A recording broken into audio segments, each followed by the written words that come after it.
बिस्मिल्लाहिर्रहमानिर्रहीम। नाज़रीन, मैं अमीर उमर चमन तो तुसी अज मेरा वीलाग वेखदे पे हो चनियोड़ ते सदर।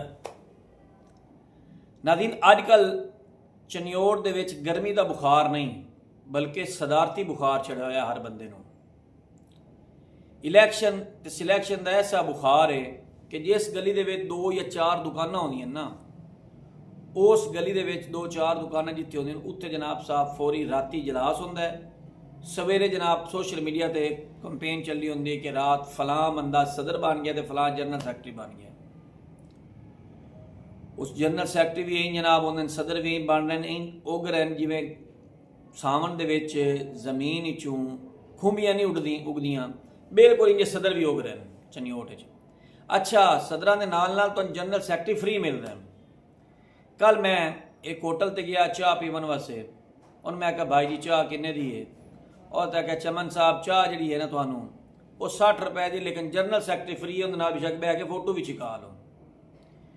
सदर बनने वास्ते तो लंबी चौड़ी कोई कम्मां दी लोड़ नहीं, 4-5 बेली हो, एक कोल फुल्लां दी माला होवे, 2 जने नाल तालियां बजांदे पे होवन, एक सदर जनरल सैकटरी मुंतखब हो जाए, उस तो बाद एक तुहाडा बेली ऐसा होवे जिहड़ा फेसबुक ते या सोशल मीडिया ते तुहाडी फौरी वीडियो बना के चाड़ देवे।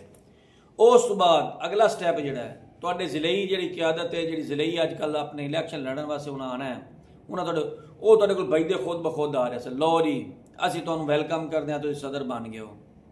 सदर इस अंदाज दे विच जिहड़े न ओह बनदे पए, 3-4 या तुहानूं मुश्किल कोई नहीं है, जल्दी जल्दी जाओ 3-4 बेली इकट्ठे करो, उन्होंने जनाब आखो 2 तुहानूं माला पवा देवन ते जनाब 2-4 पाइयां, 2 कुर्सियां रखो, 2-4 पाइयां रखो, 4-5 बंदे बाओ तो जनाब ढोल ढमक्का मारो तो अल्लाह सुन दे तो सवेर तक सदर। वो एक दोस्त साडे ने बड़ी अच्छी फेसबुक के उत्ते ला दी, एक दोस्त साडे ने बड़ी अच्छी फेसबुक के उत्ते पोस्ट लाई है कि कल सवेर के टाइम फजर का टाइम आई तो पिंडी बटिया तो एक बंदा चनियोट बेचारा आके जिवें लत्थ है उन्हें गल च उन्हें फटोफट हार पाया है। वो समझा कि शादी की कोई जनाब साहब कंपेन हो रही है, कोई शादी का कोई जुलूस नहीं कर रही, इस वजह मैंने भी हार पाल दिता ने बोल के। वो तो बाद उस गरीब को पता लगा कि मैं सदर बन गया। हुण उन्होंने आदे पैन मैं तू भाईजान सफरी सदर है, चनियोट तो लाहौर रोड का सफरी सदर है। वह बेचारा उंज इस रोले पे होया है, हुण उन्होंने आदे पैन तू तकरीर भी कर इत्थे आके। अच्छा, सोशल मीडिया जिहड़ा है वो साडे ताजरां दा बड़ा ढेर सारा मजाक उड़ाया है। एक जना लिखदा पिया चनियोट वाले अपने हथियार सट दिओ, तुहानूं चारा पासों सदरां ने घेर लिया। एक जने बड़े सोहनी मुबारकबाद दी साडे राव तैर मकबूल नूं कि अंजमन रन मुरीद एसोसीएशन का सदर बना दिता गया है।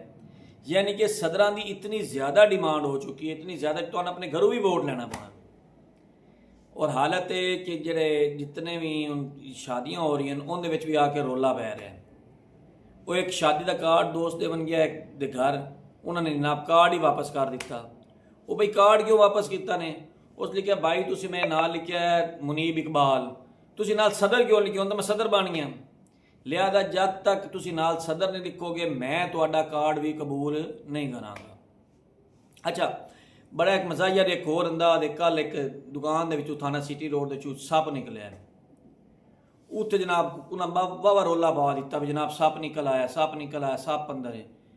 पूरे जिले के 10,000 सदर इस टाइम मान चुके, कोई भी सदर उत्थे मौके पर नहीं पहुंचा। आखिर रेस्क्यू ने बेचारे ने खुद ही आना पाया और रेस्क्यू ने आके सप फड़ के लै गए। यानी कि सदर सिर्फ सोशल मीडिया के उत्ते सारा कुछ इस किस्म के हो रहे हैं। और अच्छा, सारा रोला पिया क्यों है?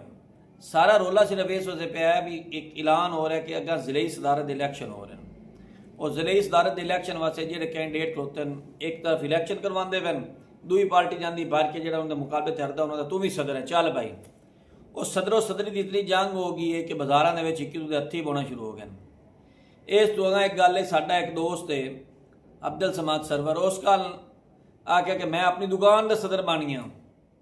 जो दुकान का सदर बने उस नाल ही जनाब PR ने फोन कर दिता है कि जनाब मैंने सिक्योरिटी चाहिए है। और भाई अल्लाह के बंदे तेरे को दिन 3 बंदे आते हैं, तू सिक्योरिटी मंगे जिन्हें मेरे को सदारत ना खो लेवन।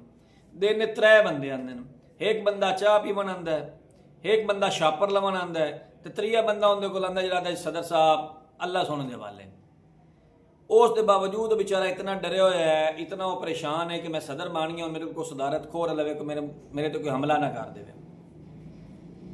एक चनियोड़ के अंदर एक बड़ा अजीब या तमाशा बने हुआ है और सदरो सदरी यार पास हुई पई है। हाँ तुसी भी सदर अगर बनना है मुश्किल काम नहीं ने इस टाइम चांस भी ने इस टाइम सारा रोला भी है कोई मसला मसाइल भी कोई नहीं तो सदर भी तुसी बन सकते हो। 4-5 बंदे लवो 2-3 जनाब माला लवो जो थोड़ी गल च पावना देवन एक अद्धा ढोल वाला ले लो नाल जनाब साहब लंबी चौड़ी बहस कोई नहीं जनाब। उस तो इलावा तुसी एक बंदा जो थोड़े कोई वीडियो बना के फेसबुक सोशल मीडिया ते सट्टे और इस तो अगला गल जिले सारा कुछ करके तुसी ढोल ढमक्का कसो तो जिले सरदार जो जिले सरदार के कैंडिडेट ने थोड़े को आपे आसन तुहानू सर्टिफिकेट दे नाल अपने फोटो चिका सन नाल लो जी तुसी भी सदर हो। इस वास्ते फटोफट करो उठियो थोड़े अंदर थोड़ा कन्फिडेंस होना चाहिए है थोड़ी जी नहीं लेकिन एक पैकेट एक बेशर्मी भी होनी चाहिए है। इस तरह नहीं तुसी फटोफट जनाब सदर बनते जाओ तो जनाब साहब अगर निकलते जाओ। एक नवे विलाग के नाल दोबारा हाज़र हो से। अल्लाह हाफ़िज़।